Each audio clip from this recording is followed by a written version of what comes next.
வழங்கப்படுகிறது. General manager miss Shilpa ரமேஜா அவர்களை விருதை பெற்றுக்கொள்ள அன்போடு அழைக்கின்றோம்.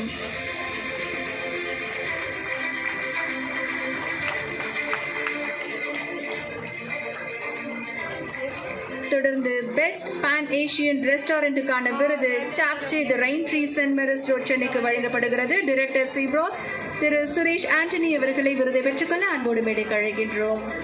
கைகளை தட்டி உங்களுடைய உற்சாகத்தையும் வரவேற்பையும் விருது பெறுபவர்களுக்கு வெளிப்படுத்தலாம். டிடிடிசி பெஸ்ட் பிரீமியம் ஹோட்டலுக்கான விருது hotel Tamil Nadu beach resort complex மாமல்லபுரத்திற்கு வழங்கப்படுகிறது. விருதை பெற்றுக்கொள்ள சீனியர் மேனேஜர் திரு பிரபுதாஸ் அவர்களை அன்போடு மேடைக்கு அழைக்கின்றோம். TTDC best budget hotel hotel Tamil Nadu Yercaud senior manager திரு தினேஷ்குமார் அவர்களை விருதை பெற்றுக்கொள்ள அன்போடு மேடைக்கு அழைக்கின்றோம்.